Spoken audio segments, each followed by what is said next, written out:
স্বাস্থ্য এবং সদাচার সূত্র পাঠ করার জন্য। জয়গুরু।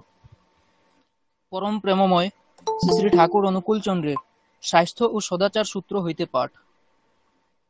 তোমার সত্তা পোষণে যা লাগে, বজায় থাকতে, জীবন ধারণ করতে যা লাগে, বাঁচতে বাড়তে তোমার যা প্রয়োজন তার অধিক যাই তুমি গ্রহণ করো না কেন, তাই তোমার পক্ষে সত্তা শোষক করণ তোমার বজায় শক্তির তাকে ক্ষেপণ করতে যে অস্বাভাবিক প্রচেষ্টার প্রয়োজন হয়, তা ওই শক্তিরই অপচয় ব্যয়। তাই বাঁচতে বাড়তে বজায় থাকতে বিহিতভাবে যা কিছুর প্রয়োজন তাই গ্রহণ করো। তা না করলে ব্যাধি ও বিড়ম্বনায় আবাহক হয়ে উঠে, তা অযথা জীবন শক্তিকে ক্ষয় করতে যেও না। দীর্ঘজীবী হবার এও একটা সুষ্ঠু পন্থা। বাণী সংখ্যা 22। শান্তি শান্তি শান্তি। শান্তি। জয়গুরু এবং নেপাল ভাই, তুমি এবং তোমাদের পরিবারের সর্বাঙ্গীন মঙ্গল প্রার্থনা করি পরম দয়ালের আতুল চরণে।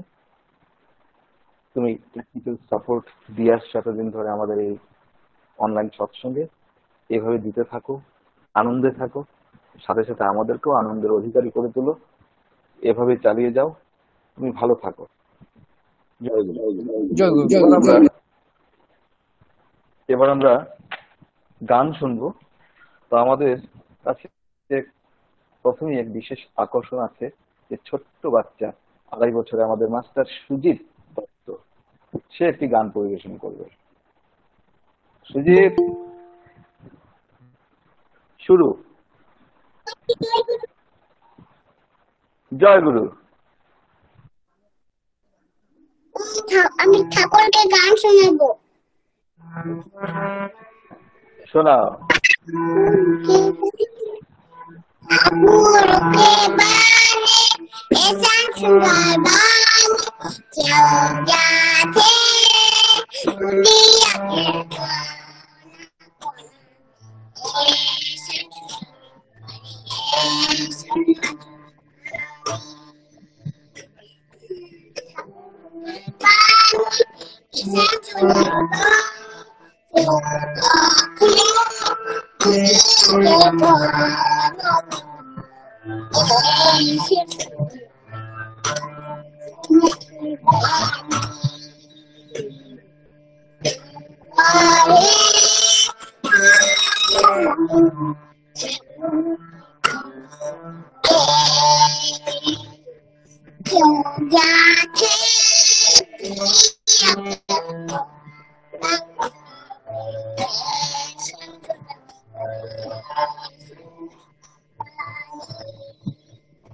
ऐसा सुंदर बान क्यों जाते दुनिया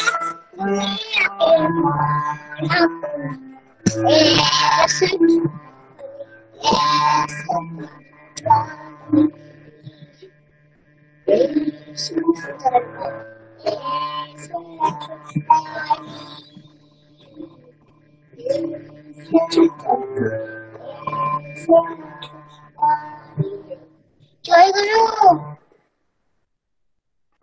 अरे जय गुरु सुजीत बाबू, खूब सुंदर तुम्हार गान। तुमियो ऐसा सुंदर बानी, ऐसा सुंदर सुजीत, कितना मजा आ गया।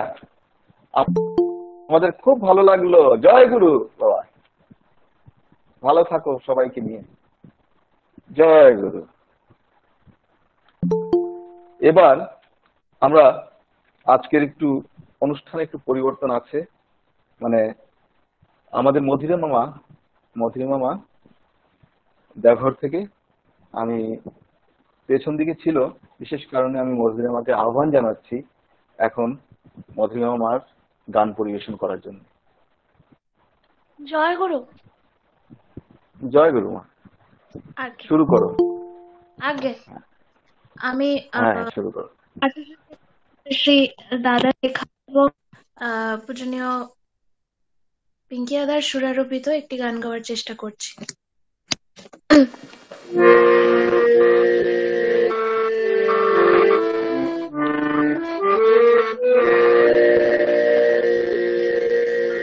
জগত জীবন প্রাণ স্পন্দন নমিতারে বারবার,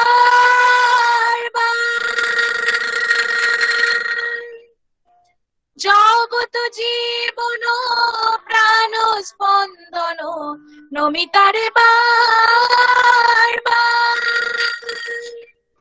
পালন পোষণ পূরণ কারণ, পালন পোষণ পূরণ কারণ, ভজমন অনুক্ষণ চরণার বৃন্দে তার, ভজমন অনুক্ষণ চরণার বৃন্দে তার, জগত জীবন প্রাণ স্পন্দন নমিতারে বারবার।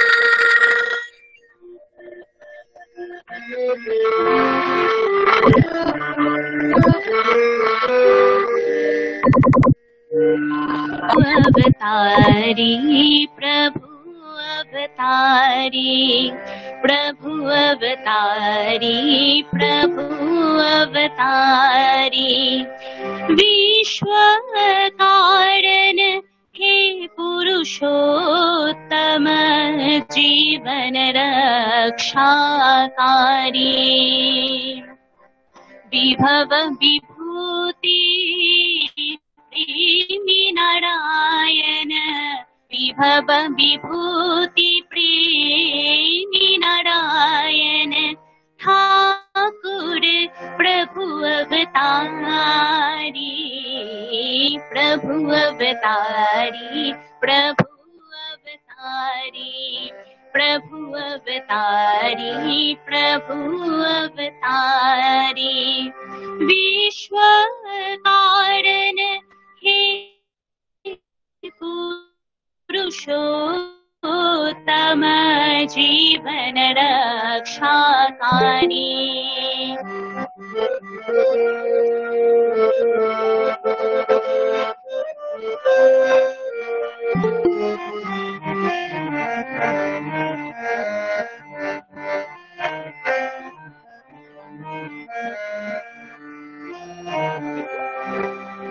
स्निग्ध सुशोभित आभामण्डित, स्निग्ध सुशोभित आभामण्डित, दिव्यतनोचिर भुवन वन्दित, दिव्यतनोचिर भुवन वन्दित,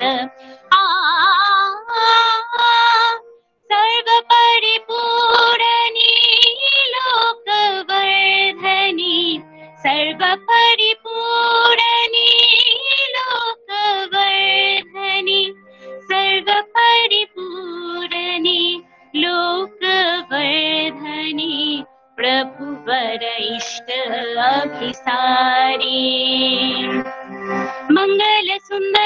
पृष्ठ सुधाकर करुण विगलित सुबनांतर मंगल सुंदर पृष्ठ सुधाकर करुण विगलित सुबनांतर मंगल सुंदर पृष्ठ सुधाकर करुण विगलित सुबनांतर मंगल सुंदर पृष्ठ सुधाकर करुण विगलित सुबनांतर धृति कृति पोषणी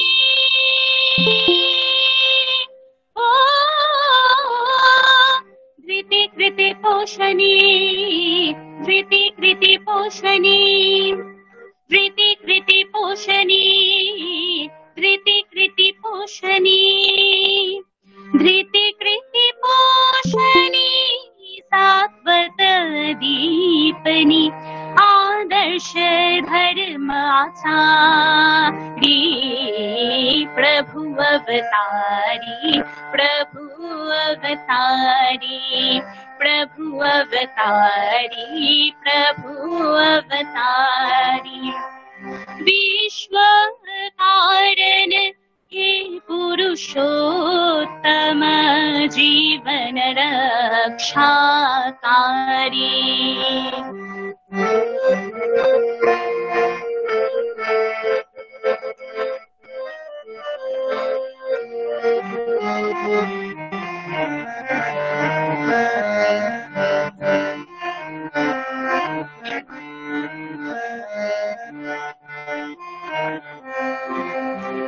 दुख वेदना सुख तापहर दुख वेदना सुख तापहरन मुक्ति विधायक परम शरण मुक्ति विधायक परम शरण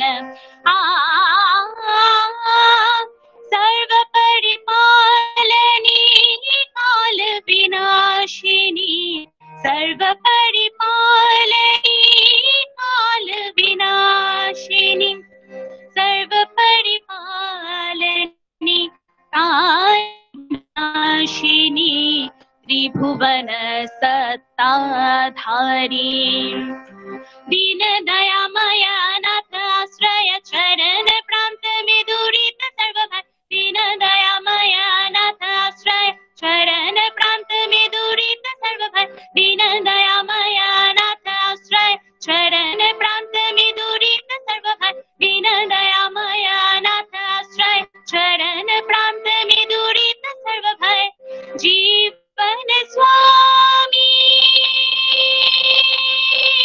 ओ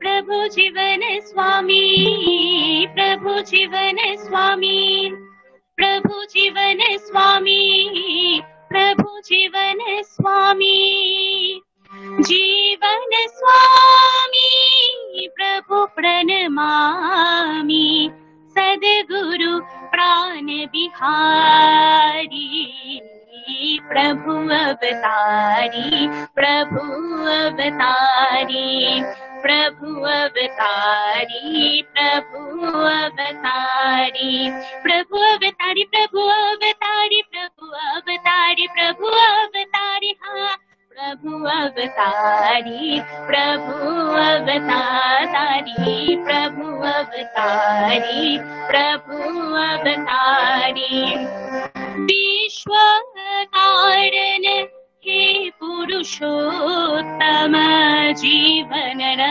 रक्षाकारी विभव विभूति प्रेमी नारायण विभव विभूति प्रेमी नारायण ठाकुर प्रभु अवतारी प्रभु अवतारी प्रभु अवतारी प्रभु अवतारी प्रभु अवतारी प्रभु अवतारी प्रभु अवतारी प्रभु अवतारी प्रभु अवतारी प्रभु अवतारी प्रभु अवतारी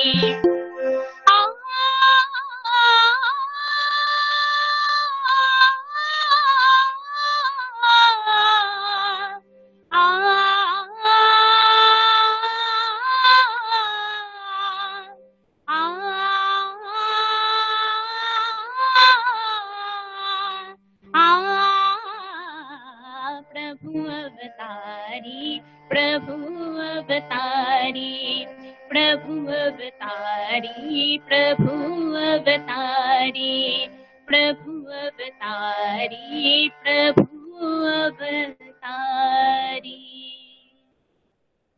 জয় গুরু। জয় গুরু মা, অসাধারণ সুন্দর। আর নতুন কোনো বিশেষণের দরকার নেই। মঙ্গলের কোলেই আছো তোমরা, ঠাকুর মঙ্গলময়, মঙ্গল হবেই হবে। আর শুধু এটাই বলবো, আনন্দে থাকো আর এভাবেই আমাদেরকে আনন্দ দিয়ে যাও। আর মানে এত সুন্দর রিদম থাকা একটা গান যা আমাদের মনকে একদম আনন্দে নাচিয়ে তুলেছে এবং ঠাকুরকে আমরা অনুভব করেছি, খুব আনন্দ পেলাম। খুব ভালো থাকো, এভাবে যুক্ত হয়ে মাঝে মাঝে আমাদেরকে আনন্দ দেবে। সর্বাঙ্গীন কল্যাণ প্রার্থনা করি। জয় গুরু। এবার আমরা আরেকটি গান শুনে নেব আমাদের রূপন পাল শিলচর থেকে। রূপন পাল ভাই শিলচর থেকে। হ্যালো, জয় গুরু। করো জয় গুরু। রূপন ভাই শুরু করো।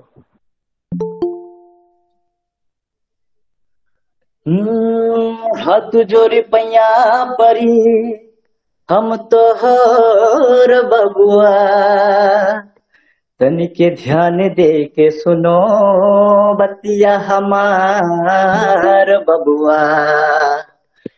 ओ पहले मानुष जन्मुआ, करिले कोरोना करमुआ हो। अब कैसे हुई तोहरी बेरा पार बबुआ, तनिके ध्यान दे के सुनो बतिया हमार बबुआ। मेरे ठाकुर जी की वाणी परमानंद की खानी, मेरे ठाकुर जी की वाणी परमानंद की खानी। अब सारा जगत में गुंजेला, अरे जय राधे राधे कीर्तन गावे संसार सारा झूमेला। जय राधे राधे कीर्तन गावे संसार सारा झूमेला। ओ संसार सारा झूमेला, संसार सारा झूमेला, संसार सारा झूमेला। जय राधे राधे कीर्तन गावे संसार सारा झूमेला। अमृत सरोवर प्यार के लहरे ज्ञान पवारा छूटेला, ज्ञान पवारा छूटेला। ओ हो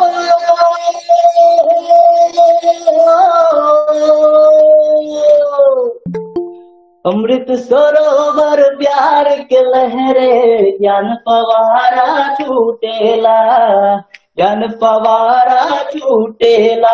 अरे कृपा के बारिश हरदम बरसे, कृपा के बारिश हरदम बरसे, सहारा बगिया महकेला। जय राधे राधे कीर्तन गावे संसार सारा झूमेला। ओ मनी हपिया तो से मिलते करत हो, ओ मनु हपिया तो से, ओ मनु हपिया तो से मिलते करत हो। हमरे ठाकुर से कर ले मिलन वारे, मिलन वारे अखिया। हमरे ठाकुर से कर ले मिलन वारे अखिया। भेद न जाने मूर्तियो भावे, भेद न जाने मूर्तियो भावे। थर थर जियर दरहुआ में जागे, थर थर जियर दरहुआ में जागे। जिया मोरा लागे ना मन मोरा माने ना, जिया मोरा लागे ना मन मोरा माने ना। कर हुई पिया दर्शन वारे, हमरे ठाकुर से कर ले मिलन वारे अखिया। हमरे ठाकुर से कर ले मिलन वारे अखिया। जय गुरुदेव। পূর্ব অপূর্ব সুন্দর কীর্তন আমরা শুনলাম, সেই রিদম, সেই ছন্দ। আর মানে এভাবেই তুমি আগন্তুক দিনেও যাতে তোমাকে আমরা পাই, আমরা যেন তোমার গান আরো শুনতে পারি, এই আশা আমাদের সকলের থাকলো। এবং সাথে সাথে তুমি এবং তোমার পরিবারের প্রতি প্রত্যেকের সুস্বাস্থ্য এবং সর্বাঙ্গীন মঙ্গল প্রার্থনা করি পরম দলের আতুল চরণে। ভালো থেকো, আর মাঝে মধ্যে এভাবে যুক্ত হয়ে আমাদেরকে আনন্দ দিও। জয় গুরু ভাই। জয় গুরুদেব। জয় গুরু। জয় গুরু। এবার আমরা একটু কথা কীর্তনের দিকে যাব। আমরা কথার মাধ্যমে তাঁর গুণকীর্তন শুনবো। আমি এবার আহ্বান জানাচ্ছি, ডেকে নিচ্ছি আমাদের শ্রদ্ধেয় চন্দ্রকান্ত মন্ডলদা, ঠাকুরের সহ প্রতিনিধিক, সুদূর সেলুন তামিলনাড়ু থেকে। দাদাকে 10 মিনিট ইষ্ট প্রসঙ্গ করার জন্য আমি আহ্বান জানাচ্ছি। জয় গুরু দাদা। জয় গুরু। জয় গুরু। একমেবা দ্বিতীয়ং শরণং পূর্বে জামাপরিত প্রুদ্ধরেশ শরণং তদ্বর্তিন বর্তন পিতর শরণং সত্তানুগুণ বর্ণাশ্রম শরণং পূর্ববর্ক বর্তমান পুরুষোত্তম শরণং এতো দেবা জ্ঞানম এষ এব সদ্ধর্ম এতো দেব শাশ্বতং শরণং। পরমপ্রমে একবার দাদা আপনার একটু ভিডিওটা অন করে একটু আমরা আপনাকে দেখতে চাই একবার। আগে দেখা যাচ্ছে? হ্যাঁ, জয় গুরু দাদা। জয় গুরু। হ্যাঁ, দেখা যাচ্ছে। এটা অফ করে দিন। ক্লিয়ার। জয় গুরু। হ্যাঁ, ঠিক আছে।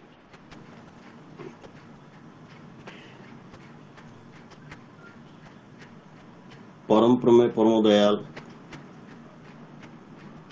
লে রাতুল চরণে আমার কোটি কোটি প্রণাম। জগৎ লক্ষ্মী জগৎ জননী শ্রী শ্রী বড়মা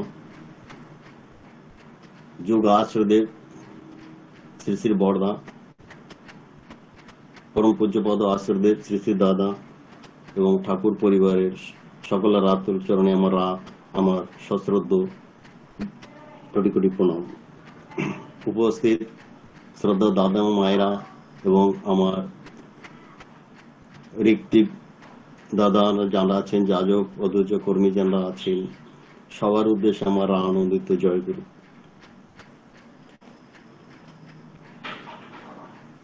আমরা সচরাচর সবাই একটা জিনিস দেখি, সেটা হচ্ছে কি গাছগাছালি। আমাদের চারিদিকে গাছগাছালি আছে। এই যে গাছগাছালি এরা যে বেড়ে উঠছে কি করে আমরা সবাই জানি। সূর্যের আলো, সূর্য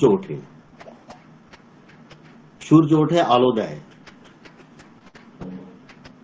সেই আলোকে পাওয়ার আশায় গাছগাছালিগুলো আরো বেড়ে ওঠে, আরো আলো পাওয়ার জন্য। আর এই আকুতি তাকে তার মতন করে বড় করে তোলে। যত গাছগাছালি আছে সমস্তই কিন্তু এক সূর্যমুখী, মানে সূর্য। যখন সূর্য ওঠে তখন থেকে শুরু করে সূর্য ওঠা পর্যন্ত এর একটা জ্বলন্ত উদাহরণ সূর্যমুখী। সূর্যমুখী ফুলের গাছ, ফুলটা ফুটে আমরা দেখি যখন সূর্য ওঠে তখন পূব দিকে থাকে, যখন মাথার উপরে সূর্য যায় তখন সোজা থাকে, আবার যখন বিকালবেলা হয় তখন আবার সেটা পশ্চিমমুখী হয়।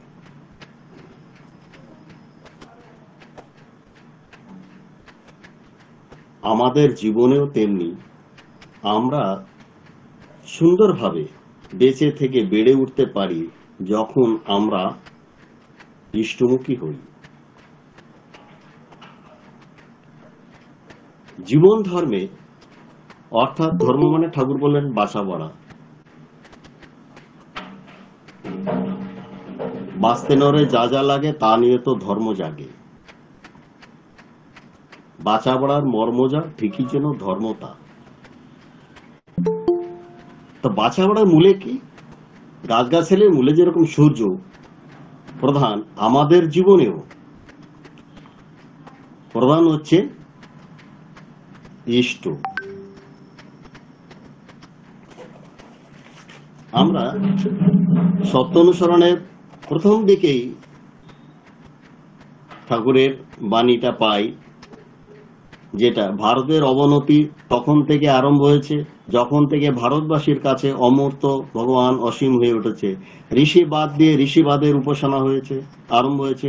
ভারত যদি ভবিষ্যৎ কল্যাণকে আহ্বান করতে চাও, ভারত যদি ভবিষ্যৎ কল্যাণকে আহ্বান করতে চাও, তবে সম্প্রদায়গত বিরোধ ভুলে জগতের পূর্ব গুরুদের প্রতি শ্রদ্ধা সম্পন্ন হও, আর তোমার মূর্ত ও জীবন্ত গুরু বা ভগবানে আসক্ত হও, আর তাদেরই স্বীকার করো যারা তাকে ভালোবাসে, কারণ পূর্ববর্তীকে অধিকার করিয়াই পরবর্তীর আবির্ভাব। এখানে মেইন যে শব্দটা আমি এটা পড়লাম সেটা আসক্তি। আসক্তি এটা যখন শ্রেষ্ঠের প্রতি হয় তখন আমরা সেটাকে বলি অনুরাগ।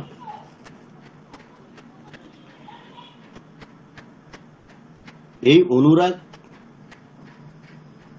যে কত আমাদের মঙ্গল এবং কল্যাণের, সেটা নারী নীতি আর একটা বাণীর থেকে আমি কোট করছি।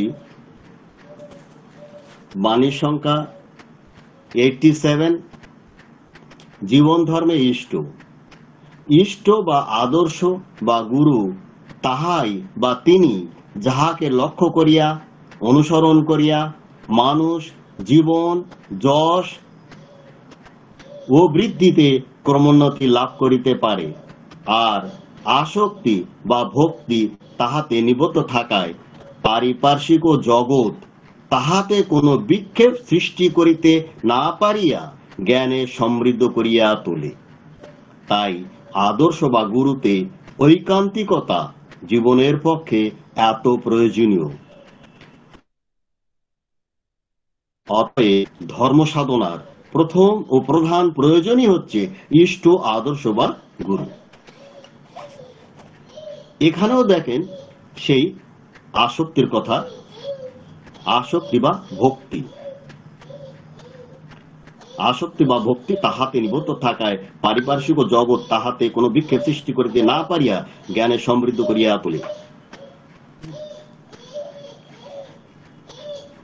এখানে তো জ্ঞানে সমৃদ্ধর কথা বলছেন এবং তার আগে বলছেন ইষ্ট বা আদর্শ বা গুরু তাহাই বা তিনি যাহাকে লক্ষ্য করিয়া অনুসরণ করিয়া মানুষ জীবন যশ ও বৃদ্ধিতে ক্রমোন্নতি লাভ করিতে পারে। লক্ষ্য করিয়া অনুসরণ করিয়া, এখানে আবার রয়েছে আসক্তি বা ভক্তি। ভক্তি, এই যে আমরা বলি ভক্তি, ভক্তি কি করে হয়? ঠাকুরের একটা বাণী আছে, মাতৃভক্তি অটুট যত সে ছিল কৃতি তত। এই ভক্তি কি করে হয় এইটা আমরা যদি জানতে পারি, আমরা অনেকেই জানি কিন্তু অনেকে হয়তো জানি না, সেই জন্য আমি এটা আলোচনা করছি।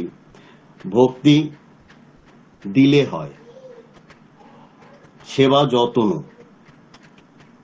আমরা দেওয়া থাওয়ার মাধ্যম দিয়ে তো সেবা যত্ন করি। আমরা যার যত সেবা এবং যতন যত মন প্রাণ দিয়ে করি, একটা কথা বলে তন মন ধন। সেবায় কি লাগে? তন মন ধন লাগে। ধন মানে টাকা পয়সা, ধন দৌলত। এই তিনটে জিনিস লাগে সেবায়। তন মন ধন দিয়ে যখন আমরা সেবা করি তখনই আমাদের অনুরাগ তার প্রতি জন্মে, যার জন্য আমরা করি। এখানে ঠাকুর আর জায়গা বললেন যে মা সন্তানের জন্য এত করে বলে মার সন্তানের প্রতি নাড়ি ছেঁড়া টান। এই নাড়ি ছেঁড়া টান আমাদের যদি ইষ্টের প্রতি হয় তাহলে কি হয়, আর তা কেমন করে হবে? ওই মা সন্তানের জন্য এত করে করে বলে মার সন্তানের প্রতি নাড়ি ছেঁড়া টান আমাদের জীবনেও যখন ওইরকম হয়ে উঠবে, আমরাও যখন ইষ্টের জন্য এত করে করব, তখন ইষ্টের প্রতিও আমাদের নাড়ি ছেঁড়া টান হবে। সেটা আমরা বলি ইষ্টকে মাথায় করে চলা। যে ইষ্টকে মাথায় করে নিয়ে মাথায় করে চলে তার কোনো জগতে ভয় নাই। মাথায় করে চলা আমার কিরকম? এই যে আমরা যজন যাজন ইষ্টবৃদ্ধি করছি, সকালবেলা উঠে প্রণাম করছি, নাম ধ্যান করছি, সত্যানুজ্ঞা পাঠ করছি, তারপরে ইষ্টবিধি নিবেদন করছি, তারপরে গিয়ে অন্ন জল গ্রহণ করছি। এটা আমাদের শুরু হলো, এটা হচ্ছে শুরুয়াত। এরপরে আমরা যেখানেই যাচ্ছি, বন্ধু বান্ধব হোক, চেনা অজানা হোক, দোকানে যাচ্ছি, হাটে ঘাটে বাজারে যেখানেই যাচ্ছি, যখনই সুযোগ পাচ্ছি আমরা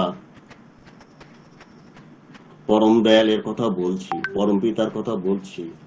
কারণ আমরা জানি তাকে ধরে চললে আমরা সব দিক থেকে সর্বাঙ্গীন ভাবে মঙ্গল এবং কল্যাণের অধিকারী হয়ে উঠব। সেটা কেমন করে? আমরা যখন তাকে ভালোবাসি,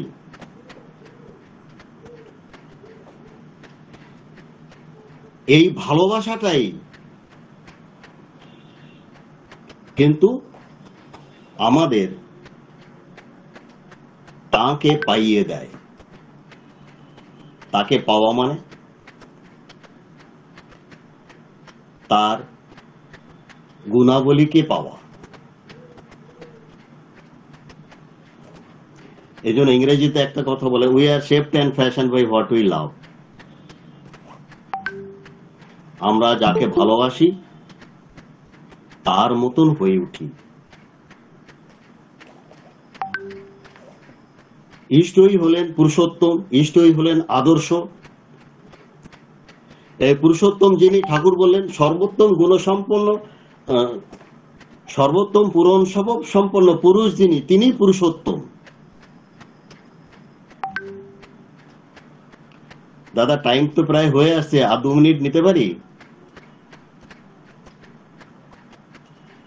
হ্যাঁ, 2 মিনিট নেন আপনি, নিয়ে 2 মিনিটের মধ্যে আগে করেন।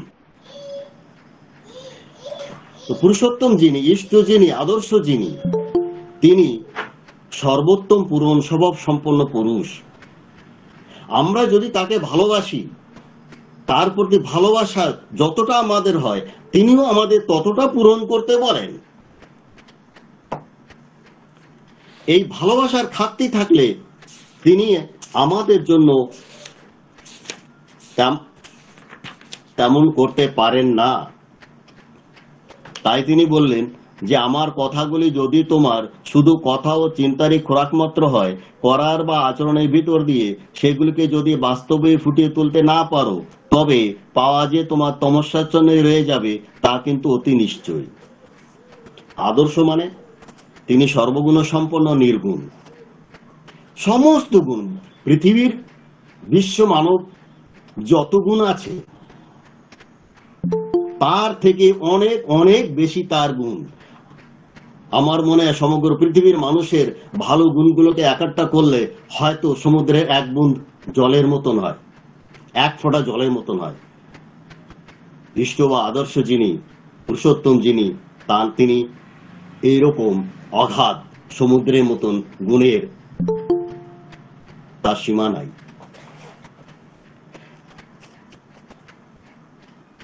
তার ভিতরে কোনো অবগুণ নেই। আমরা যদি এমন কোনো মানুষকে ভালোবাসি যার ভিতরে কিছু না কিছু অবগুণ আছে, তাহলে কিন্তু তার ভালো গুণের সাথে সাথে ওই অবগুণগুলো আমাদের মধ্যে এসে যাবে।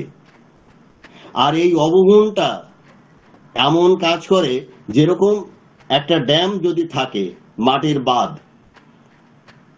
জল ভরা আছে, এবার তার ভিতর দিয়ে যদি ড্যামের ভিতর দিয়ে একটু একটু করে জল ক্ষরণ হতে থাকে, নিঃসরণ হতে থাকে, তাহলে সেটাকে বন্ধ না করলে কিন্তু পুরো ড্যামটা ভেঙে একসময় বেরিয়ে যাবে। আমাদের জীবনেও তেমনি, ইষ্ট বা আদর্শ না থাকলে আমাদের কাউ না কাউকে ভালোবাসতেই হয়, আর এই ভালোবাসলেই তার ভালো মন্দ গুণ সবগুলোই আমরা পাই, আর মন্দ গুণটা আমাদের জীবনে ওইরকম করে সমস্ত কিছু ঢেউয়ে বেরিয়ে নিয়ে যায়। আমরা তাই মৃত্যু ছাড়া আর আমাদের কোনো অন্তিম গতি থাকে না। তাই সেই জন্যই শ্রী ঠাকুর বলেছেন, ইষ্টের থেকে থাকলে আপন, ছিন্ন ভিন্ন তার জীবন। তাই আমরা কেমন করে তার হতে পারবো? তিনি বললেন যে সত্যানুসরণে আমরা পড়ে থাকি, যার মন সৎ বা একা আসক্তিতে পূর্ণ, সেই সৎ বা সতী। আমাদের এক আসক্তিতে ইষ্ট, তিনি এক, আবার সমস্ত সদ্গুণের অধীশ্বর ও মালিক, সর্বোত্তম পূরণ স্বভাব সম্পন্ন পুরুষ তিনি, সেই এক সৎ তিনি, এই সৎ একও তিনি। তাহলে আমাদের দুটোই হচ্ছে, সৎ এবং এক।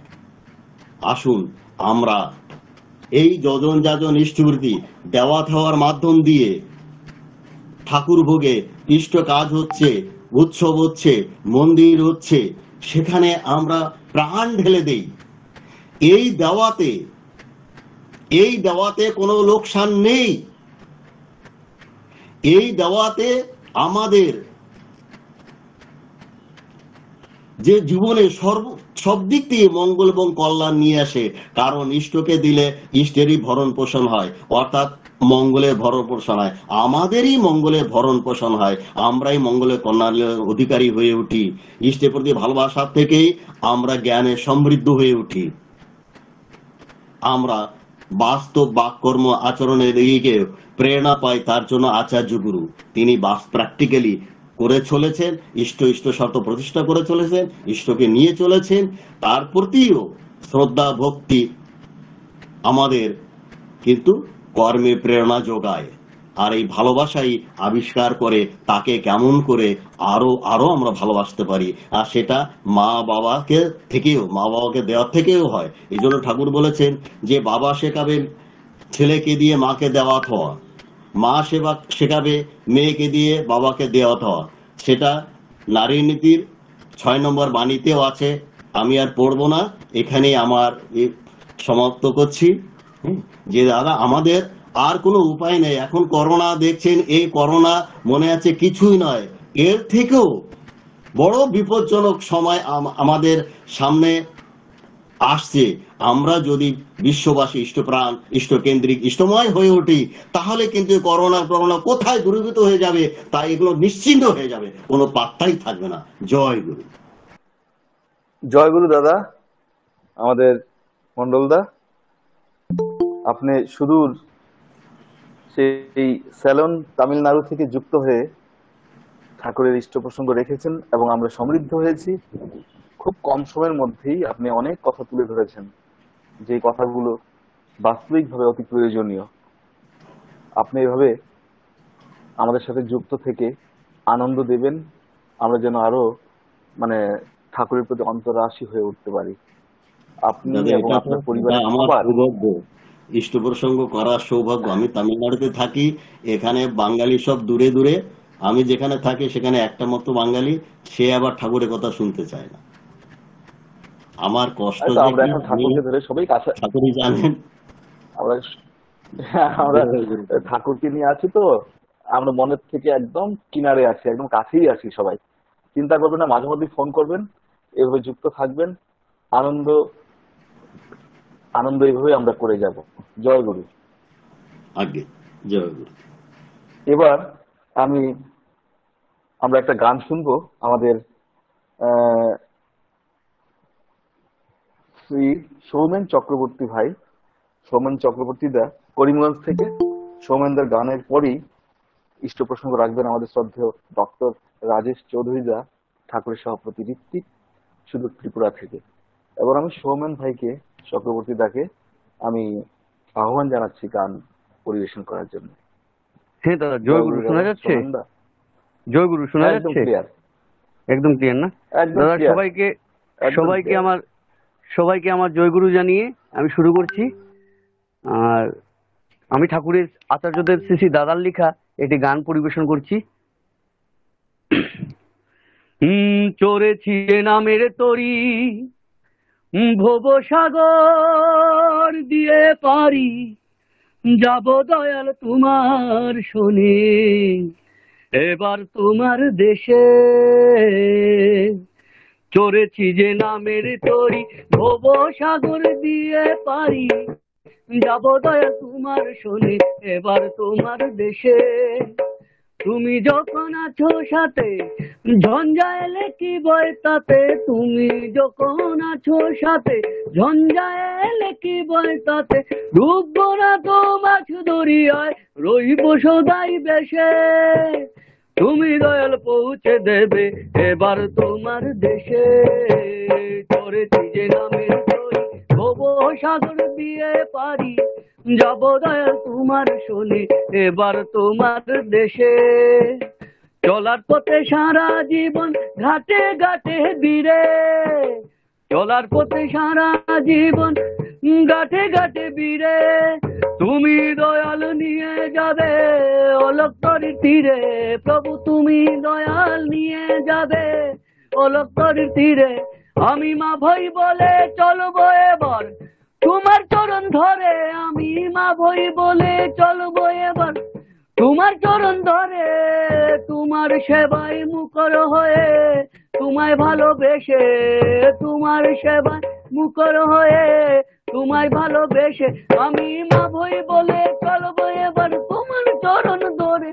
আমি মা ভই আর তোমার চরণ ধরে, তোমার সেবায় মুখর হয়ে, তোমায় ভালোবেসে, তোমার সেবায় মুখর হয়ে, তোমায় ভালোবেসে। আনন্দ আজ অবাধ হয়ে গোলাবে সব ক্লেশে, আনন্দ আজ অবাধ হয়ে গোলাবে সব ক্লেশে। চড়েছি যে নামের তরি, ভব সাগর দিয়ে পারি, যাব দয়াল তোমার শোনে এবার তোমার দেশে। নিত্য তুমি দাও গো দয়াল সব কুলে কোন, অভয় প্রেমে দূর করে দাও চলার পথে ভুল। নিত্য তুমি দাও গো দয়াল সব কুলের কুল, অভয় প্রেমে দূর করে দাও চলার পথে ভুল। ওগো ঠাকুর অনুকূল, ওগো ঠাকুর অনুকূল, তুমি যখন কান্ডারি মোর সার জেনেছি মনে, তুমি যখন কান্ডারি মোর সার জেনেছি মনে। মায়ার বাঁধন ছিন্ন হবে চলবো তোমার শোনে, আমরা মায়ার বাঁধন ছিন্ন হবে চলবো তোমার শোনে।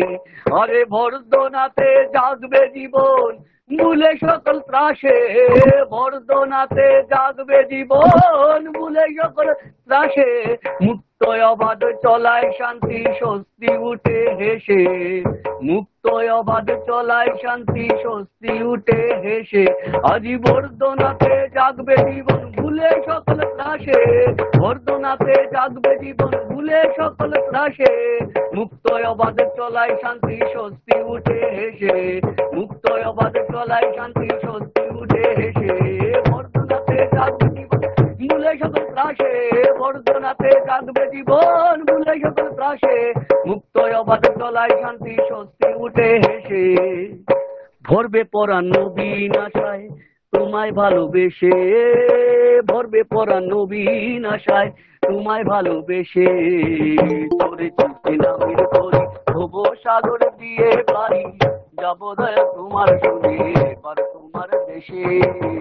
চড়েছি যে নামের তরি, ভব সাগর দিয়ে পারি, যাব দয়াল তোমার শুনে এবার তোমার দেশে। জয় গুরু দাদা। জয় গুরু সৌমেন দা, একদম জয় খুব গুরু। খুব সুন্দর কীর্তন করলেন, খুব ভালো আর লাগলো আমাদের, আমরা সবাই তন্ময়। মধ্যখানে স্কেলটা আমি বদলিয়ে হ্যাঁ, নিয়েছি, কারণ তো একটু উঁচাতে উঠে গেছিল, আর বাজিয়ে গান গাচ্ছিলাম না না তো, ঠিক তাই। আছে। আচ্ছা দাদা, কিন্তু তারপর আপনি যেভাবে মেকআপ করেছেন খুব সুন্দর, খুব সুন্দর। ঠিক আছে দাদা, জয় গুরু দাদা। খুব ভালো লাগলো। দাদা জয় গুরু। জয় গুরু, জয় গুরু। এবার জয় গুরু। এবার আমরা মানে আমাদের শ্রদ্ধেয় ডক্টর রাজেশ চৌধুরী দাকে আহ্বান জানাবো, ঠাকুরের সহপ্রতিনিধি সুদূর ত্রিপুরা থেকে।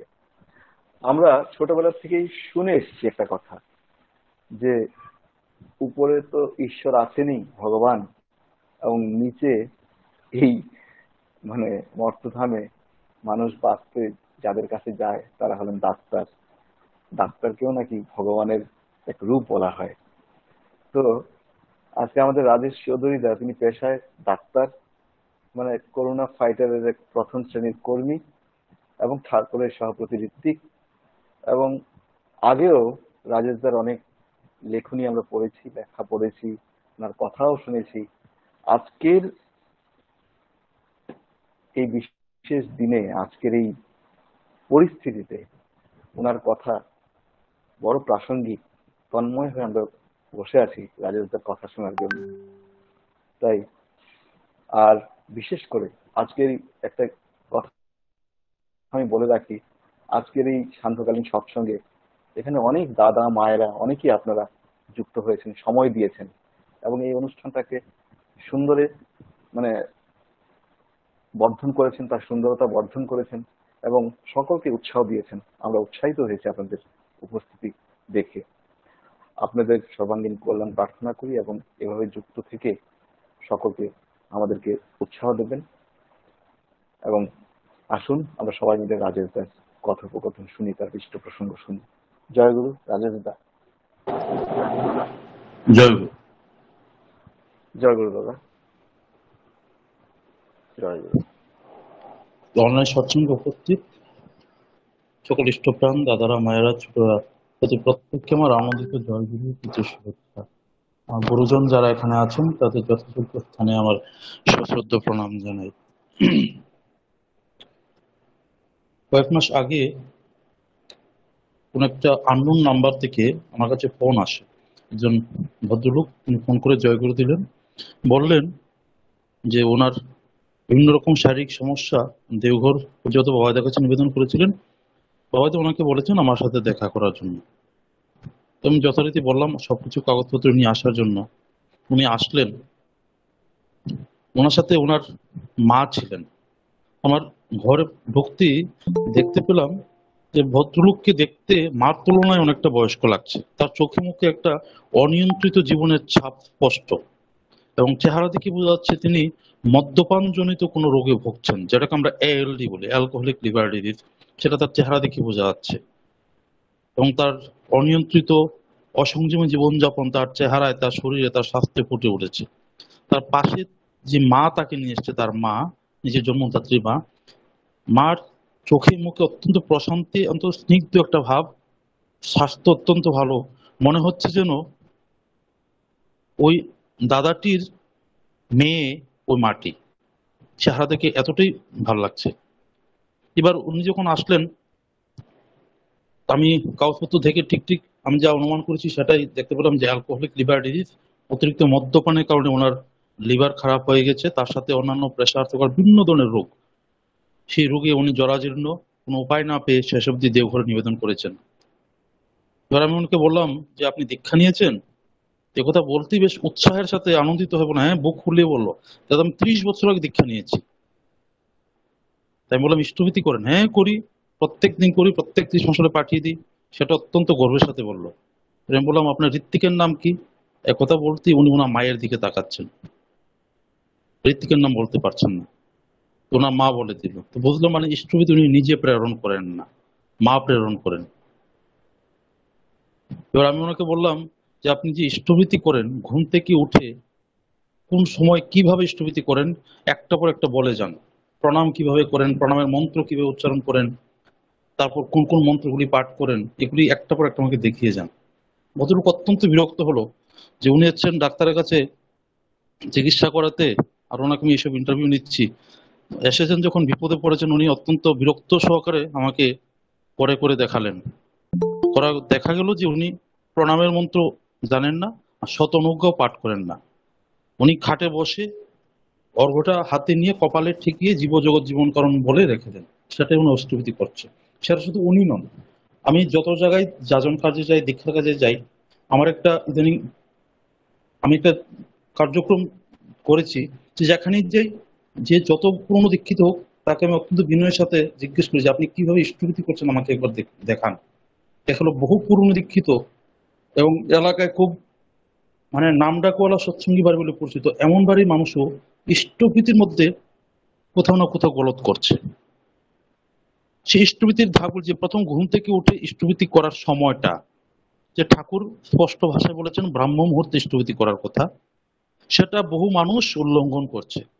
তাদের সুখ নিদ্রা সম্পন্ন করতে যতটুকু সময় প্রয়োজন, সকাল 7টা-8টা অব্দি যদি ঘুমাতে হয়, সেই ঘুম থেকে উঠে তখন হয়তো ইষ্টভীতি করছে। প্রথমেই ভুল সেই সময়টুকু উল্লঙ্ঘন করা।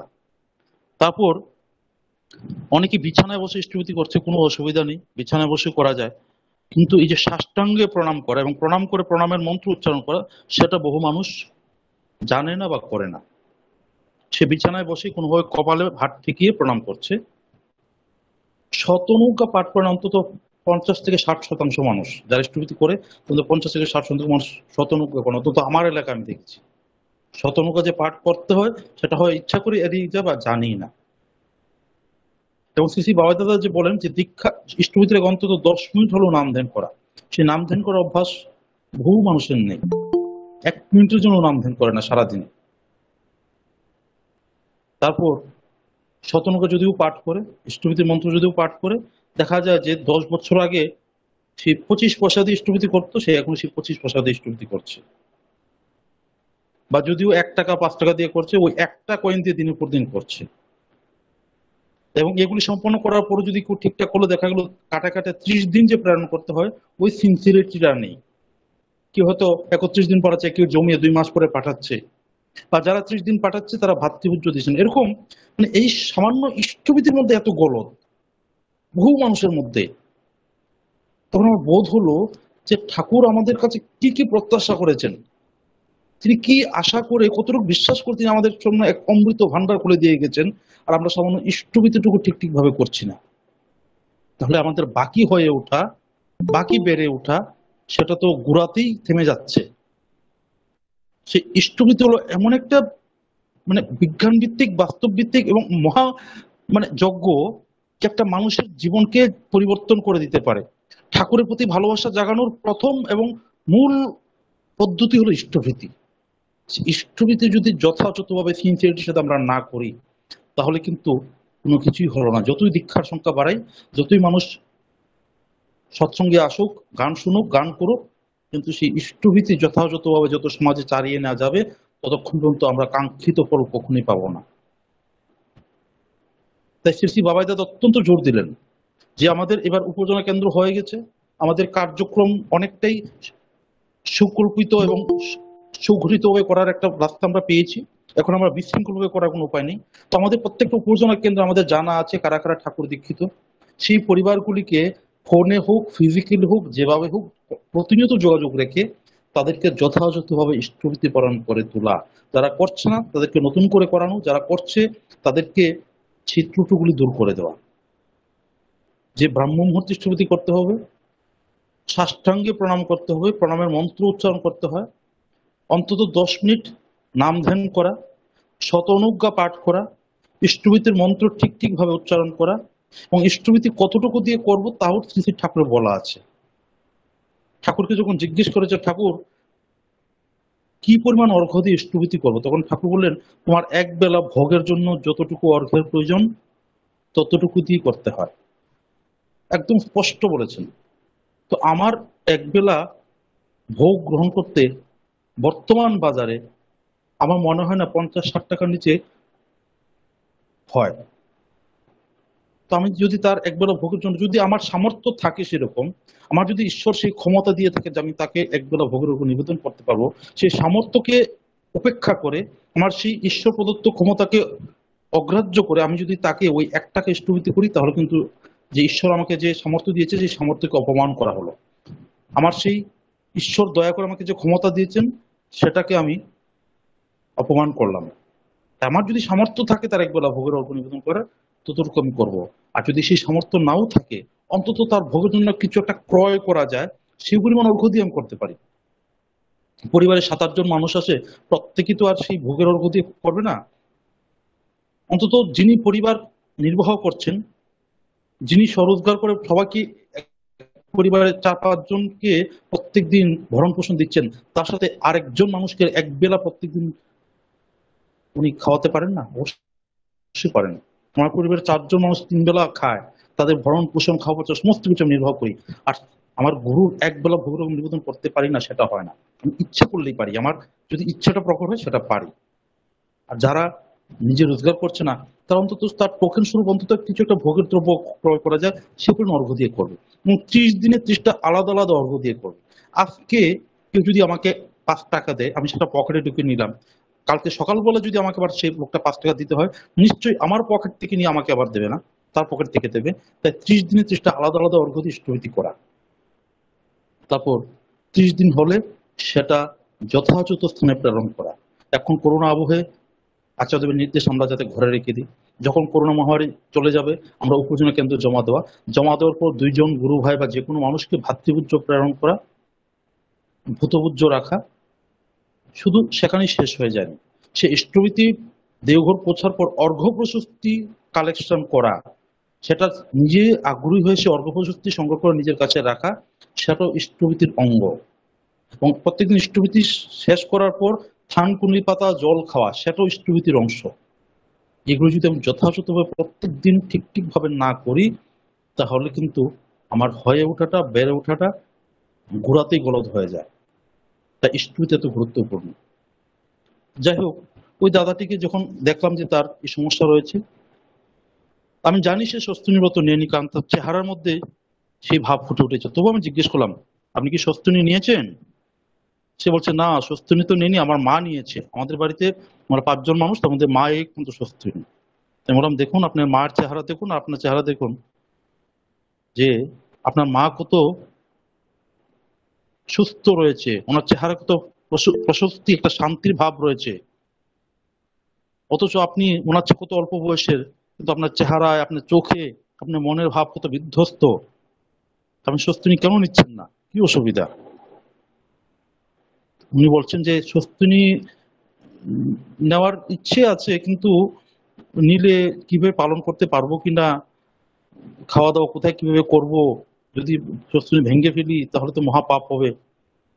এই যে তার অজুহাত, সেটা শুধু তার নয়। আমি যত জায়গায় মানুষকে স্বস্তিনের জন্য একটু বলি, স্বস্তিনের জন্য তো বিশেষ পীড়াপিড়ি করা যায় না, বা সবাইকে বলাও যায় না। যারা দীর্ঘদিন যাবৎ ঠাকুর দীক্ষা নিয়ে চলছে, 10 বছর 20 বছর হয়ে গেছে, ইষ্টভীতি করছে, সৎসঙ্গে যাচ্ছে, দেওঘর যাচ্ছে, তাদের কিন্তু স্বস্তিনী ব্রতের জন্য আমরা যদি না বলি, তাহলে কিন্তু তাদের বেড়ে ওঠাটা অনেকটাই বিলম্ব হয়ে যায়। তো স্বস্তিনী ব্রত যখন বলি, অধিকাংশ মানুষের মনে প্রথমেই যে দ্বিধাটা আসে, যে নিরামিষ কিভাবে খাবো। আর যারা স্বস্তিনী নিয়েছে, তাদেরও অধিকাংশ মানুষের সাথে কথা বলে দেখেছি যে তারা শুধু নিরামিষ আহার করাটাই স্বস্তিনী ব্রত বলে মনে করে। বাস্তবিক পক্ষে সে নিরামিষ খাওয়া আর স্বস্তিনী ব্রত কখনো সমর্থক নয়। পৃথিবীর বহু মানুষ আছে যারা ঠাকুর দীক্ষা নিয়ে অথচ নিরামিষ আহার করছে, তারা তো স্বস্তিনী ব্রতধারী নয়। পশু জগতে প্রচুর পশু আছে, গরু, ছাগল, ভেড়া, তারা নিরামিষ খায়, মাছ, মাংস, পেঁয়াজ, রসুন খায় না। তারা কি স্বস্তিনী ব্রতধারী? মোটেও না। এবং স্বস্তিনী ব্রতের 5টা নীতির মধ্যে কোথাও নিরামিষ আহারের কথা লেখা নেই, বরং 1 নাম্বার যে নীতি, সেটাতে বলা আছে, তোমার শরীরকে ইষ্ট পূজা যন্ত্র বিবেচনা করো তো, স্বাস্থ্যের যথাযথ নিয়ম পালন করিয়া তাকে সুস্থ এবং সহনপটু রাখা। অর্থাৎ আমার শরীরটা ঈশ্বর দয়া করে দিয়েছেন। কি জন্য দিয়েছেন? ইষ্টের কাজে যাতে লাগাতে পারে। যিনি দয়া করে আমাকে শরীরটা দিয়েছেন, যার দয়ায় আমি জন্মের সাথে সাথে মাতৃদুগ্ধ পেয়েছি, নিশ্চয় আমি সেটা ক্রয় করিনি, আমার সামর্থ্য জুড়ে, আমার অর্থের বলে সেই মাতৃদুগ্ধ ক্রয় করতে পারিনি। যার দয়ায় আমি জন্মের সাথে সাথে মার ভালোবাসা পেয়েছি, তার যত্ন পেয়েছি, বাতাসের অক্সিজেন পেয়েছি, জল পেয়েছি, আশ্রয় পেয়েছি, তার দয়ায় আমি বেড়ে উঠেছি। আমি সেই শরীর দিয়ে যদি তার সেবা করতে না পারি, তার কাজ করতে না পারি, তাহলে তার প্রতি বিশ্বাসঘাতকতা করা হচ্ছে। এই শরীরটাকে তার পূজার যন্ত্র বিবেচনা করে স্বাস্থ্যের যা যা নিয়ম তা পালন করে এই শরীরকে সুস্থ এবং সহনপটু রাখা। তো দেখা যাচ্ছে নিরামিষ খাওয়ার কোথাও কোথাও লেখা নেই, কিন্তু এই যে শরীরকে সুস্থ রাখতে হলে সত্তা পোষণী আহার প্রয়োজন, নিরামিষ নয়, সত্তা পোষণী আহার। সেই সত্তা পোষণী আহার কি, সে ব্যাপারে শ্রী ঠাকুর বহু জায়গায় বলেছেন যে মাছ, মাংস, পেঁয়াজ, রসুন, ডিম, শুটকি এই ধরনের আমিষ যে খাদ্য আমরা যেগুলিকে বলি, সেগুলি কখনোই আমাদের সত্তা পোষণী আহার নয়। সেগুলি খেলে আমাদের মানসিক এবং শারীরিক অসুস্থতা বৃদ্ধি পায়, আমাদের আয়ু ক্ষয় হয়, আমাদের মানসিক উত্তেজনা অনেকটা অনিয়ন্ত্রিত হয়ে যায়।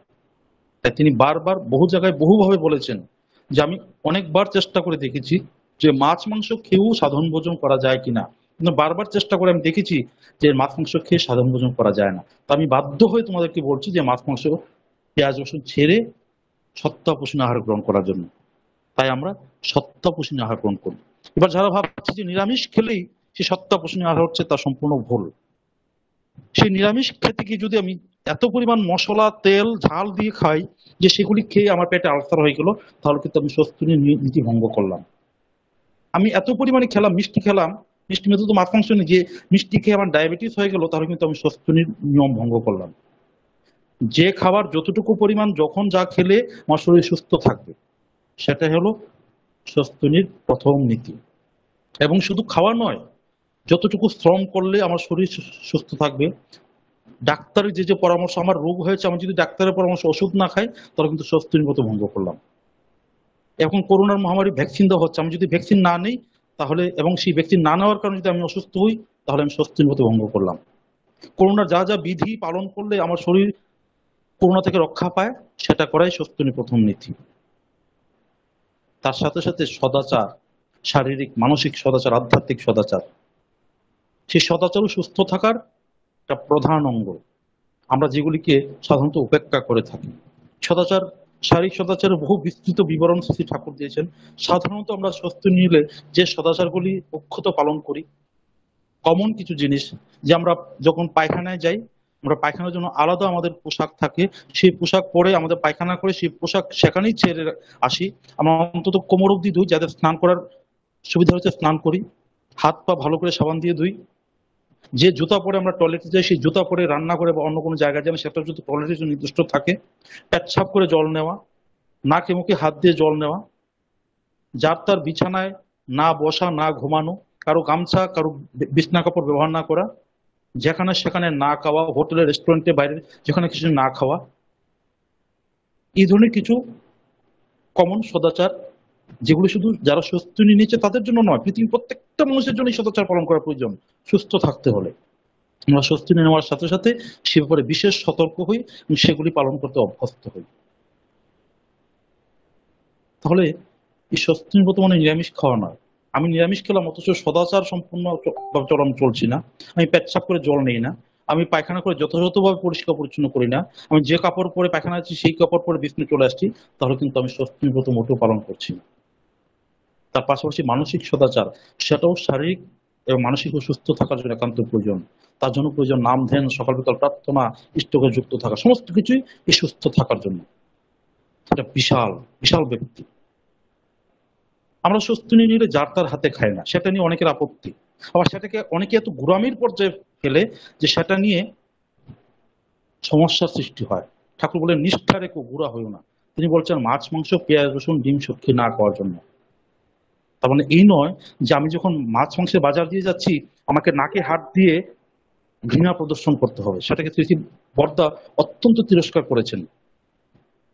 যখন একজন লোক এরকম তিনি যাচ্ছেন মাছের বাজারের মধ্য দিয়ে, তার সাথে আরেকজন গুরু ভাই সে নাকে হাত দিয়ে যাচ্ছে, বর্দা তাকে ধমক দিলেন, বলছেন যে জিনিসগুলি দেখে তুমি ঘৃণায় নাকে হাত ধরছো, ওই জিনিসগুলি আরেকজন মানুষ ভালোবেসে খায়, মানুষের আহার।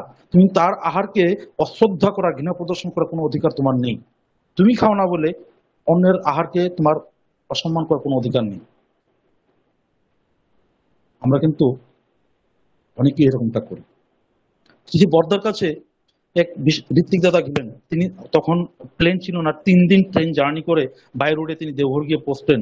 সারা রাস্তা তিনি কিছু খাননি, কারণ ওনার ধারণা যে কিছু খেলেই ওনার স্বস্তিনিব্রত ভঙ্গ হবে। সারা রাস্তা না খেয়ে অত্যন্ত দুর্বল হয়ে গেলেন। শ্রী বর্দার কাছে যখন গেলেন, ওনার শরীর অত্যন্ত দুর্বল। শ্রী বর্দা তাকে জিজ্ঞেস করছেন, তোর শরীরে এই কন্ডিশন কেন? বলছে, আগে বর্দা 3 দিন তো না খেয়ে এসছিস, জার্নিতে কোথায় খাবো?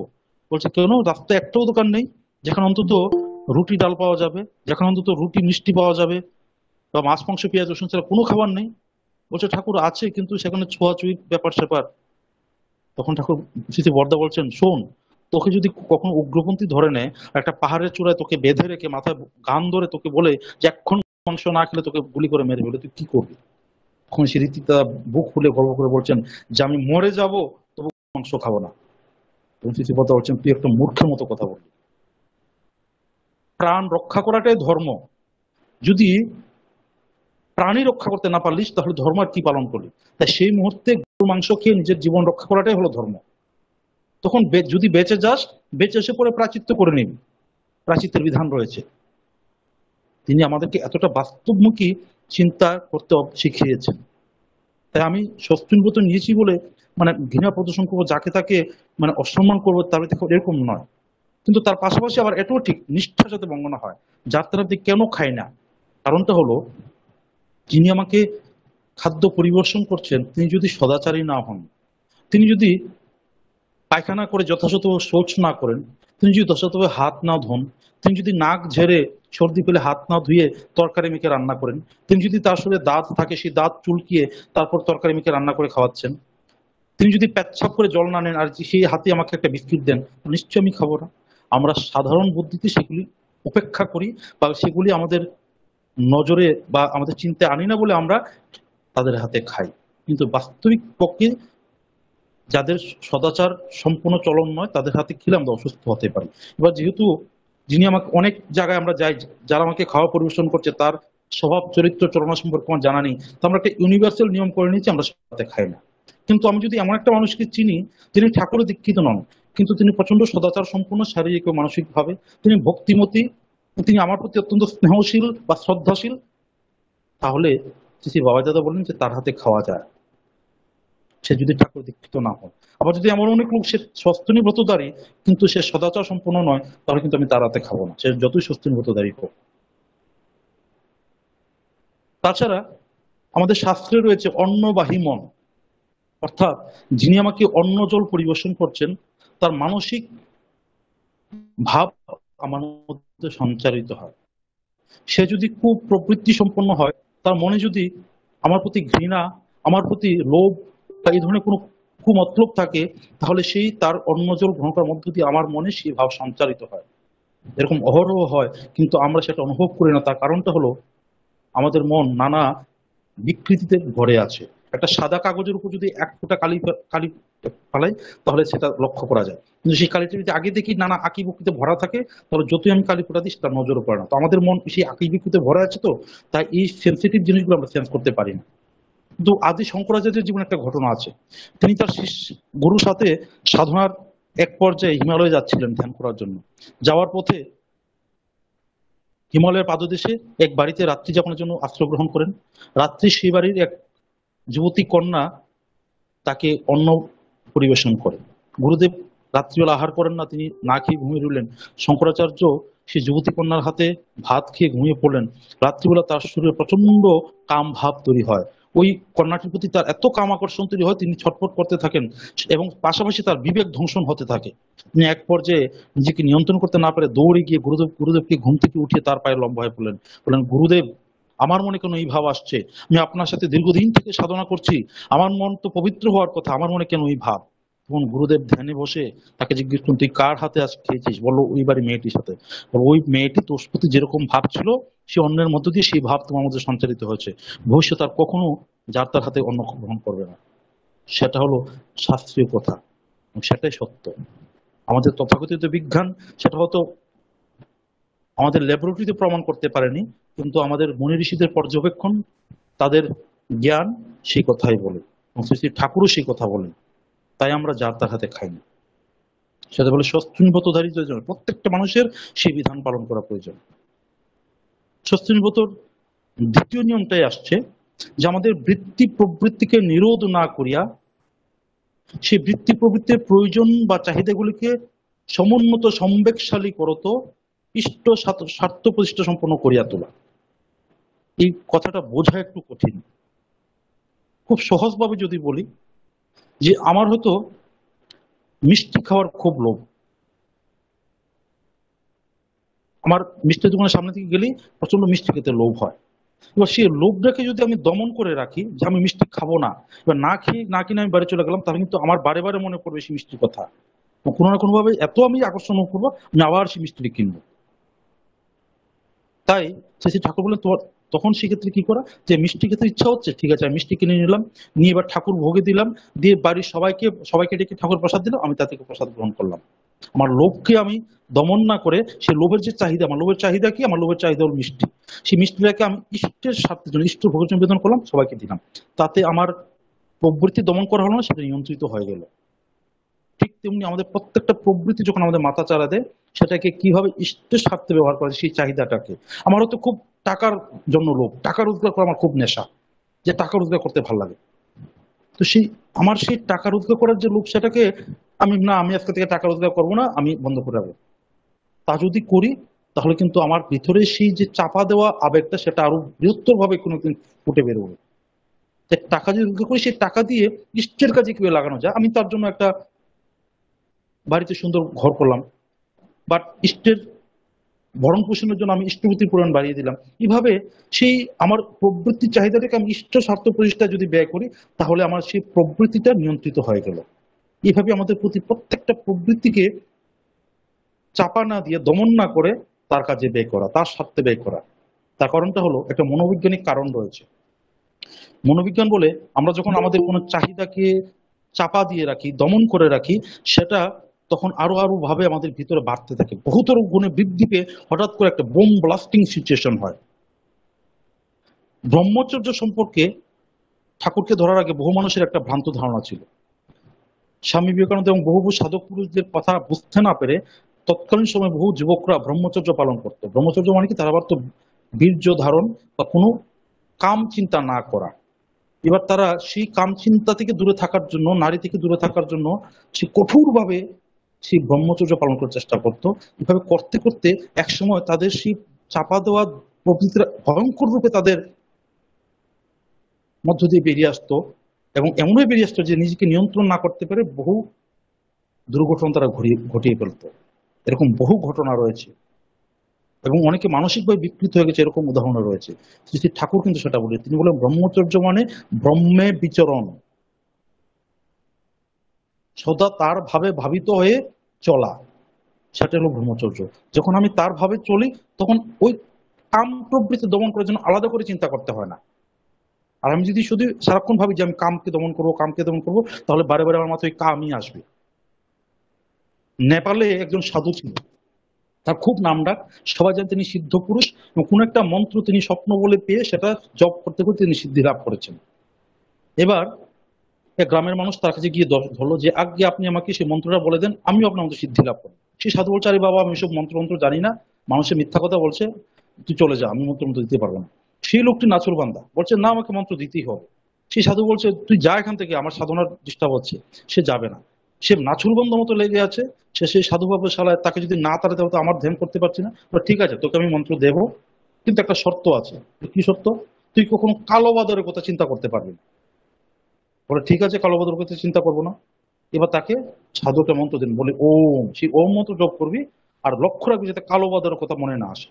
সে এবার ঘরে গিয়ে দরজা বন্ধ করে ওম জপ করতে লাগলো, আর একটু পরপর ভাবছে আরে কালো বাদর তো নিত। দেখা গেলো যত ভাবছে কালো বাদরের কথা ভাববে না, ততই তার মাথায় সে কালো বাদরই করছে, কোনোভাবেই সে কালো বাদরের চিন্তা থেকে দূরে আসতে পারছে না।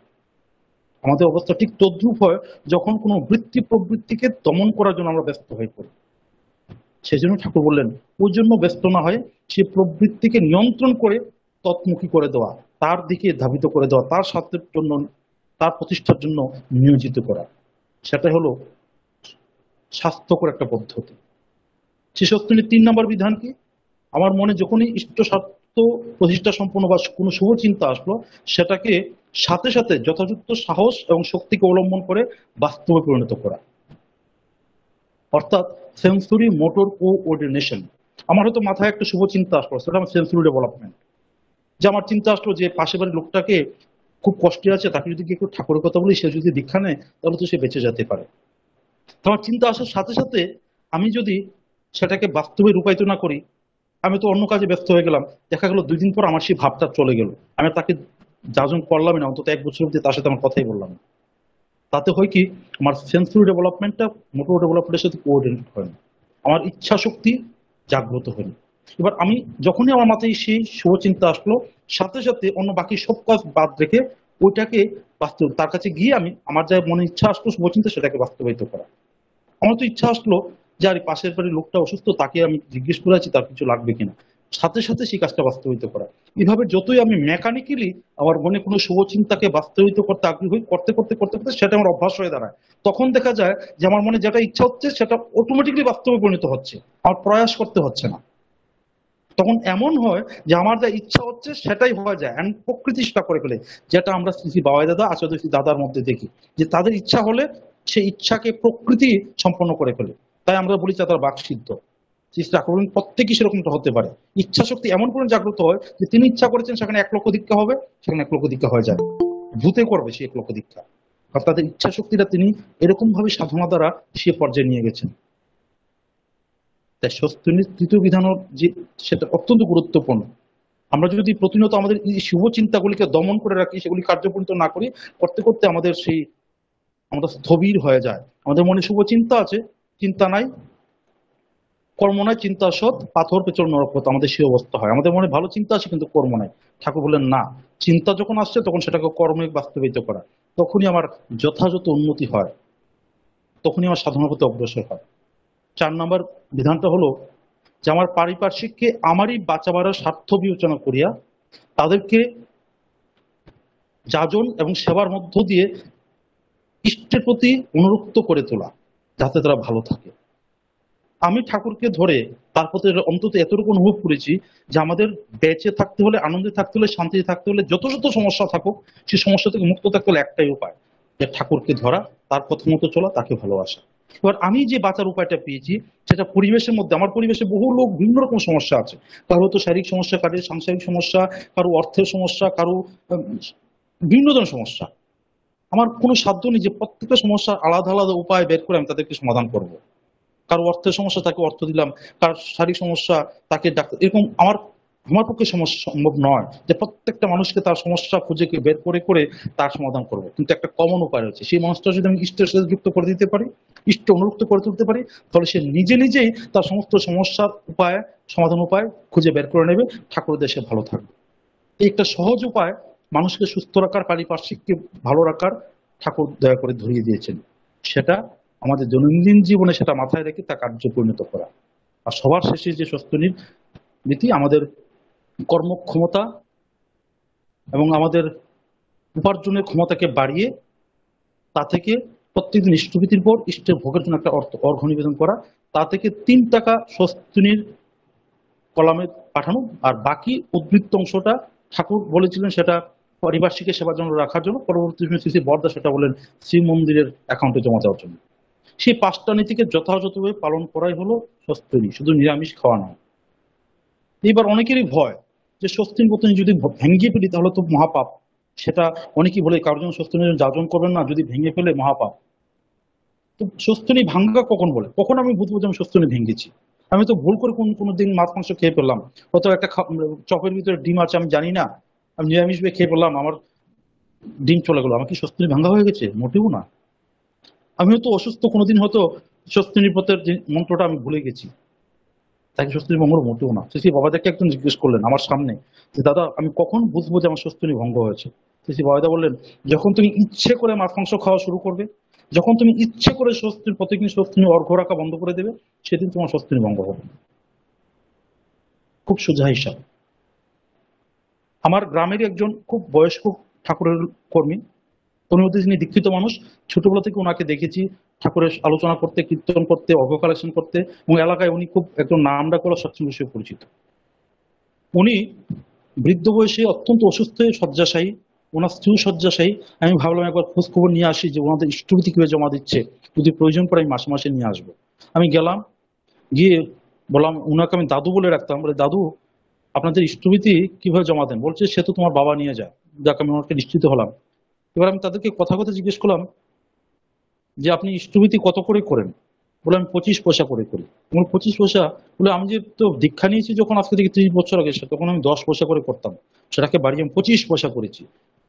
এবং সেই 25 পয়সার দিয়ে আমাকে বের করে দেখলেন একটা 25 পয়সা, সেটা দীর্ঘ 10-15 বছর ধরে হাতে নিয়ে ইষ্টভীতি করতে করতে সেটা ঘষা লেগে সেটা পালিশ হয়ে গেছে, সেটা কিছু দেখা যায় না। সেই 25 পয়সা দিয়ে ইষ্টভীতি করতে করতে এই অবস্থা হয়েছে। এবার জিজ্ঞেস করলাম যে আপনি স্বস্তিনী কত করে করেন? বলছে আমি তো স্বস্তিনী অনেকদিন হয়েছে করি না। কেন করেন না? বলে আমি যখন অসুস্থ হয়েছিলাম তখন ডাক্তার আমাকে বলেছে শরীরে প্রোটিনের অভাব, প্রোটিন জাতীয় খাদ্য খেতে হবে, মাছ মাংস খেতে হবে, তাই আমি তখন মাছ মাংস শুরু করে দিয়েছি। আমি বললাম আপনি কি একবারও ডাক্তারবাবুকে বলেছেন যে আমি তো মাছ মাংস পেঁয়াজ রসুন খাই না, নিরামিষ আহার করি, সেই নিরামিষ আহার করে কিভাবে প্রোটিন পাওয়া যায় আপনি তা বলুন? বললো না আমি তো সেটা বলিনি, ডাক্তার বলেছেন মাছ মাংস খেতে, আমি উল্টে কথা বলিনি। অর্থাৎ ওনার মনে একটা সুপ্ত ইচ্ছা রয়েছিল মাছ মাংস খাওয়ার, যখন একটা অজুহাত পেয়েছেন সেই অজুহাত উনি লুফে নিয়েছেন। উনি যদি নিজের মনে কঠোর থাকতেন যে আমাকে মাছ মাংস পেঁয়াজ রসুন খাবো না, তাহলে নিরামিষের মধ্যে প্রোটিন খাবার অভাব নেই, তিনি সে উপায় জানতে চেষ্টা করুন। এইভাবে আমরা নিজেদেরকে ফাঁকি দিয়ে নিজেদেরকে ধ্বংসের মুখে ফেলি, সেটাকে বলে স্বস্তিনী ভঙ্গ করা। আমি যখন নিজে নিজে মাছ মাংস খাওয়া শুরু করবো, নিজে নিজে স্বস্তিনী ব্রত পালন করে বন্ধ করে দেবো, এবং তা অবশ্যই মহাপাপ। আমি ঠাকুরের সামনে বসে যে প্রতিজ্ঞা করলাম, সেই প্রতিজ্ঞা যদি আমি ইচ্ছে করে ভঙ্গ করি তাহলে অবশ্যই পাপ। যাদের নিজের উপর এতটুকু বিশ্বাস নেই, যে নিজেকে এতটুকু ঠাকুরের প্রতি বিশ্বাসযোগ্য করে তুলতে পারবে না, তাদের স্বস্তিনী না নেওয়াই ভালো। কিন্তু আমরা অধিকাংশ মানুষই এতটুকু ঠাকুরকে ভালোবাসি যে তার সামনে যে প্রতিজ্ঞা করি সেই প্রতিজ্ঞা আমরা ভঙ্গ করবো না। তাই স্বস্তিনী অবশ্যই নিতে হয়, না নিলে আমাদের বিবর্তন, আমাদের উদ্বর্তন এবং আমাদের বিবর্তন অসম্পূর্ণ থেকে যায়। তাই ঠাকুর বললেন স্বস্তিনী মানে না উন্নতিতে চড়ে না। প্রত্যেকটা মানুষ যারা দীর্ঘদিন দীক্ষা নিয়েছি তাদের সবাই চিন্তা করা প্রয়োজন যে আমরা স্বস্তিনীব্রত কেন নিচ্ছি না, এবং সেই চিন্তা করে সমস্ত পরিকল্পনা, ভুল ভ্রান্ত চিন্তা দূরে সরিয়ে রেখে স্বস্তিনীব্রত যদি গ্রহণ করি আমরা ভালো থাকি, সুস্থ থাকি, আনন্দে থাকি। আমি দীর্ঘায়িত করছি না, আমার সময় অনেকটাই পার হয়ে গেছে। যারা এতক্ষণ ধৈর্য ধরে শুনলেন প্রত্যেককে সুস্থ সুদীর্ঘজন প্রার্থনা করে আলোচনা এখানে রাখছি। জয় গুরু। জয় গুরু রাজেশ দা, এতক্ষণ তন্ময় হয়ে শুনছিলাম আপনার কথা আমরা। ইষ্ট প্রসঙ্গ বর্তমান যুগে সাম্প্রতিক কালে একদম প্রাসঙ্গিক। আর আমাদের এই এত অঞ্চলের সৎসঙ্গীরা সবাই মানে খুব অপেক্ষা করছিলেন আপনার এই প্রসঙ্গ শোনার জন্য। আমরা অনেক সমৃদ্ধ হয়েছি। আগন্তুক দিনে এভাবেই আপনি যুক্ত হয়ে আপনার কথা আরো শুনবো, খুব দরকার আছে, প্রয়োজন আছে, আপনাকে আরো পেতে চাই এই আশা রেখে এবং আপনার সর্বাঙ্গীন কল্যাণ কামনা করে আপনাকে ধন্যবাদ জ্ঞাপন করি যে আপনি যুক্ত হয়েছেন এবং আমরা আনন্দ পেয়েছি। ভালো থাকবেন, নিশ্চয়ই ভালো আছেন। ঠাকুরের কাছে প্রার্থনা করি আপনার কল্যাণের জন্য। জয় গুরু।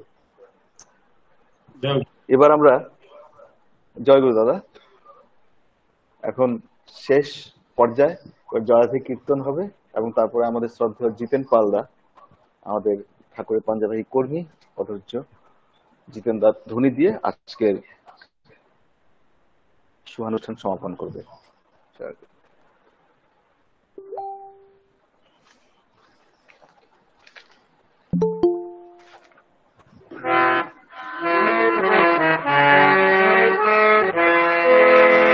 জয় রাধে রাধে, কৃষ্ণ কৃষ্ণ গোবিন্দ গোবিন্দ বল রে। জয় রাধে রাধে, কৃষ্ণ কৃষ্ণ গোবিন্দ গোবিন্দ বল রে। রাধে গোবিন্দ গোবিন্দ গোবিন্দ গোবিন্দ গোবিন্দ বল সদা ডাক রে। জয় রাধে রাধে, কৃষ্ণ কৃষ্ণ গোবিন্দ গোবিন্দ বল রে। ছাড়ো রে মন কপট চাতুরি, মদন বল হরি হরি। হরিনাম পরম ব্রহ্ম, জীবের মূল ধর্ম, অধর্ম কুকর্ম ছাড়ো রে। জয় রাধে রাধে, কৃষ্ণ কৃষ্ণ গোবিন্দ গোবিন্দ বল রে হারো রে মন ভবের আশা অজপ নামে করো রে সারাধে গোবিন্দ নামটি বদলে লয়ে নয়ন নিরে সদা ভাসরে জয় রাধে রাধে কৃষ্ণ কৃষ্ণ গোবিন্দ গোবিন্দ বল রাধে গোবিন্দ গোবিন্দ গোবিন্দ গোবিন্দ গোবিন্দ বলে সদা কাতরে জয় রাধে রাধে কৃষ্ণ কৃষ্ণ গোবিন্দ গোবিন্দ বল রে ছাড়ো রে মন কপট পুরি বদলে বলো হরি হরি হরি বল হরি বল হরি বল হরি বল হরি বল হরি বল হরি বল হরি বল হরি বল হরি বল হরি বল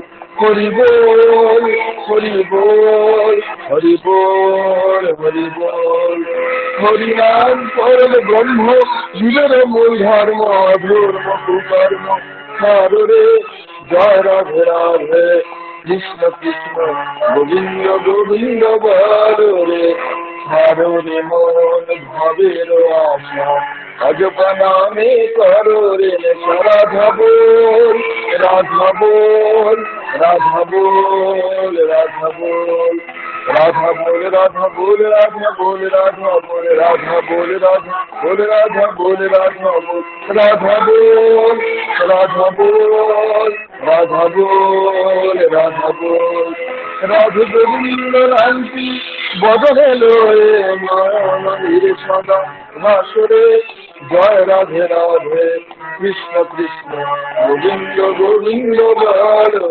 রাধে গোবিন্দ গোবিন্দ গোবিন্দ গোবিন্দ গোবিন্দ বলি সদা করে জয় রাধে রাধে কৃষ্ণ কৃষ্ণ গোবিন্দ গোবিন্দ বল রে জয় রাধে রাধে কৃষ্ণ কৃষ্ণ গোবিন্দ গোবিন্দ বল রে। এবার আমাদের শ্রদ্ধা জিতেন পালদা ধ্বনি দিয়ে আজকের এই সৎসঙ্গ সমাপন করবেন। জয় গুরু। জয় গুরু।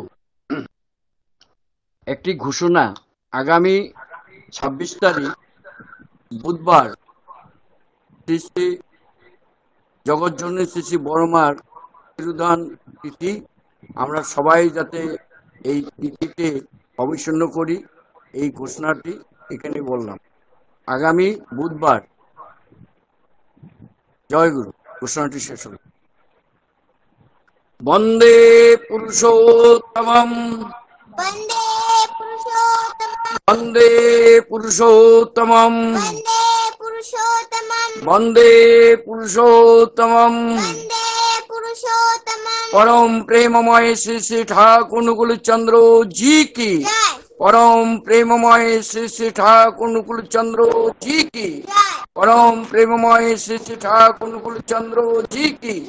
परमाराध्य जगत जननी श्री श्री वर्मा की। परमाराध्य जगत जननी श्री श्री वर्मा की। परमाराध्य जगत जननी श्री श्री वर्मा की। परम पूज्यपाद श्री श्री वर्धा की। परम पूज्यपाद श्री श्री वर्धा की। परम पूज्यपाद श्री श्री वर्धा की। परम पूज्यपाद आचार्यदेव श्री श्री दादा की। परम पूज्यपाद आचार्यदेव श्री श्री दादा की।